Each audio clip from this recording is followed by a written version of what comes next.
Hello hello, c'est Mélanie pour la chaîne Devenez Freelance et bienvenue dans cette nouvelle vidéo où aujourd'hui j'ai envie de te parler de la prospection quand tu es freelance.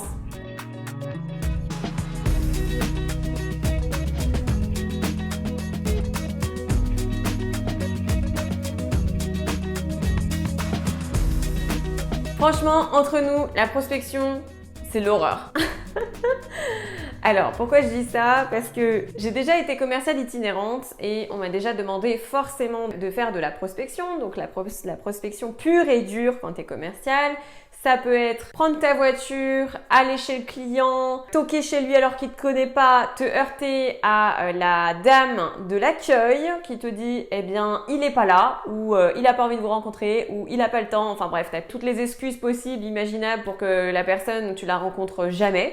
Voilà. Après, tu as la prospection téléphonique pure et dure qui est absolument encore plus horrible. Tu prends ton téléphone, tu prends genre les pages jaunes, enfin ça n'existe plus, mais enfin c'est un peu l'idée. Tu prends ton fichier client et t'appelles les mecs en mode salut, c'est les soldes exceptionnels, est-ce que tu veux m'acheter un truc? Absolument horrible.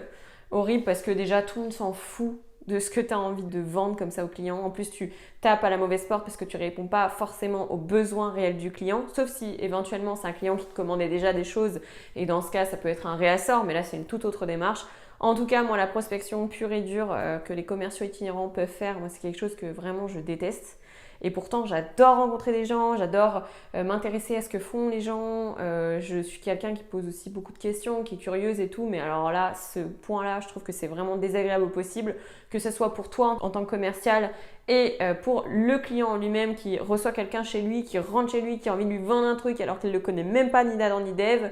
T'as juste pas envie de lui faire confiance. Donc voilà. En tout cas, lorsque tu es freelance sur le web, il y a des moyens qui sont plus faciles et beaucoup moins fastidieux, désagréables de faire de la prospection. La prospection, ça a une connotation très négative alors qu'en fait, tu peux utiliser des mots plus sympas pour expliquer que tu es en recherche de clients, que tu es prête à apprendre de nouvelles opportunités, que tu es ouverte à des nouveaux projets. Tu peux le dire comme ça au lieu de dire je prospecte des nouveaux clients, ce mot qui est pas, enfin moi qui je trouve pas très sexy. Donc une des solutions, ça peut être d'intégrer des groupes sur lesquels tu peux potentiellement toucher des nouveaux clients. Donc je pense par exemple au groupe de CM, au groupe de community manager, au groupe d'entrepreneurs. Par exemple, il y a des entrepreneurs lyonnais qui sont sur des groupes qui sont blindés de boulot et qui ont besoin d'autres personnes pour pouvoir les aider dans certaines tâches. Ça fonctionne beaucoup avec le bouche à oreille, mais ça peut potentiellement t'aider.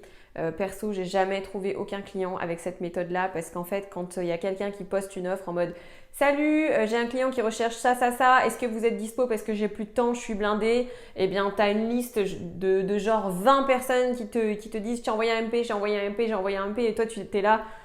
Bon bah qu'est-ce que je réponds? En fait j'ai même pas envie de répondre parce que même si je réponds je t'ai envoyé un MP, la personne va juste pas voir le truc. Ça m'est arrivé une fois de travailler comme ça avec une personne, je lui ai envoyé un MP et moi je lui ai demandé qu'on s'appelle et en fait elle avait déjà eu 5 réponses positives pour pouvoir travailler avec elle et avec son client. Et donc je me suis dit mais moi j'aurais jamais ma place là-dedans en fait. Et puis même ça me saoule de faire ça. Donc du coup moi ce que je préfère faire et ce que je trouve qui est le plus puissant, c'est simplement de produire ton propre contenu, de chercher en fait à aider un certain nombre de personnes, donc une cible en particulier, ou bien de parler de tes projets, en fait, de parler de ton travail tout simplement. Tu partages ce que tu fais et en fait les gens ensuite en entendent parler, donc forcément ça va faire le tour de ton cercle proche qui par le biais d'internet et des partages sur les réseaux sociaux peuvent te entendre parler de toi et venir te chercher pour te dire ah bah tiens j'ai entendu que tu lançais tel projet, ça m'intéresse que par exemple tu développes la même chose pour ma société, ou voilà des manières beaucoup plus light, beaucoup plus douces d'accueillir un nouveau client. En tout cas moi c'est comme ça que je vois les choses. Je sais que la chaîne YouTube Investir au féminin que je co-développe avec Corinne, c'est quelque chose qui m'a apporté des clients. Pourquoi? Parce qu'en fait je communique sur un sujet qui me passionne, qui est l'immobilier et l'indépendance financière. C'est vraiment un sujet qui me passionne. C'est un projet que je co-développe avec Corinne. Donc l'objectif, c'est vraiment de construire une communauté de femmes investisseuses et entrepreneuses qui ont un même objectif d'atteindre une indépendance financière avec un certain niveau de vie. En tout cas, le fait de partager cette passion-là et de dire que je suis community manager et que je peux proposer mes services à des clients, eh bien les personnes peuvent simplement aller voir ce que je fais en fait, voir le travail que je réalise et si ça leur plaît, eh bien me contacter directement pour savoir si on peut bosser ensemble. Voilà, moi je vois plus les choses comme ça, notamment sur Instagram par exemple. Je publie du contenu régulièrement sur l'immobilier et aussi sur l'entrepreneuriat, le community management, et je vois que naturellement, eh bien, le contenu attire des personnes qui viennent me poser des questions à MP. Et du coup, ça permet de lancer de nouvelles discussions et potentiellement de nouveaux clients. Et ça arrive plus naturellement. Alors bien sûr, j'ai pas 10 000 clients qui viennent à moi en mode ça y est, ça tombe, j'ai juste à les prendre, à prendre les coups de fil et à travailler dessus. Et puis d'ailleurs, c'est pas du tout comme ça que je vois les choses, parce qu'au bout d'un moment, quand tu es freelance, ton temps est limité. Puisque ta prestation de community manager, elle va peut-être prendre, je sais pas, 2 heures dans la semaine. Et si 2 plus 2 plus 2 plus 2, à la fin, t'es blindé en fait. Donc du coup, ton objectif, en tout cas, je pense, après vous me direz dans les commentaires si pour vous c'est pareil, mais mon objectif, c'est pas d'avoir 40 clients en fait. C'est juste d'avoir par exemple 10 clients qualifiés avec qui je m'entends bien. Ça, c'est une notion qui est hyper importante. Je le développerai dans une prochaine vidéo. Mais travailler avec des gens avec qui le feeling passe bien, c'est vraiment, c'est le luxe que tu as quand tu es entrepreneur et quand tu es freelance en fait. Tu peux travailler avec les gens avec qui tu as envie de travailler. Et moi, j'ai juste envie de travailler avec des gens que j'apprécie en fait, parce que ça me donnera beaucoup plus envie de communiquer pour eux, de m'amuser, parce que voilà, moi je m'amuse aussi quand je fais tout ça au quotidien. Et par contre, si le client c'est un con, voilà, j'ai juste pas envie de travailler avec lui et tant pis, ce sera quelqu'un d'autre qui bossera avec lui.